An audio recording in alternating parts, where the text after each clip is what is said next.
Hello all, Tuesday afternoon. குட்டீஸ்க்கெல்லாம் leave start ஆகிடுச்சு. இனி ஊருக்கு போகிறது வரைக்கும் அவங்கள போர் அடிக்காமல் பார்த்துக்கிட்டா மட்டும்தான் வீட்டில் நம்மளோட வேலையை ஒழுங்காக செய்கிறதுக்கு விடுவாங்க. அன்றைக்கி ஆஃப்டர்நூன் லஞ்சுக்கு ஸ்பெஷலாக எதுவும் ரெடி பண்ணல. முந்தின நாள் வச்சுருந்தா புளிக்குழம்பு இருந்தது, அது கூடவே ஆம்லேட் பொரிச்சு சூப்பராக லஞ்ச் எல்லாம் சாப்பிட்டாச்சு.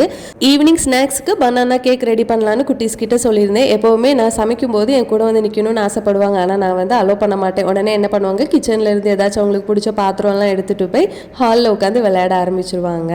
அவங்களோட ஆசைக்காக சேர்ந்தே கேக் செய்ய ஆரம்பிச்சிட்டோம். 2 பழுத்த வாழைப்பழத்தை நல்லா மசிச்சு எடுத்துட்டு அது கூட ஒரு முட்டை சேர்த்து நல்லா பீட் பண்ணி வச்சுக்கணும். இப்போ இது கூட 3/4 cup sugar, 1/4 cup butter, vanilla essence இதெல்லாம் சேர்த்து நல்லா மிக்ஸ் பண்ணதுக்கு அப்புறமா 1 கப் மைதா, 1/2 spoon baking powder, baking soda இதெல்லாம் நல்லா ஜலிச்சு சேர்த்து மிக்ஸ் பண்ணிக்கணும். தேவைப்பட்டுச்சுன்னா கொஞ்சமாக பால் ஊற்றி நல்லா திக்கான கன்சிஸ்டன்சிக்கு எடுத்து பேக் பண்ணி எடுத்தோம் அப்படின்னா சூப்பரான பனானா கேக் ரெடி ஆகிடும். கேக் நல்லா சாஃப்டாக வந்திருந்தது. குட்டீஸும் பயங்கர ஹாப்பி. இனி நாளைக்கு vlogல பார்க்கலாம்.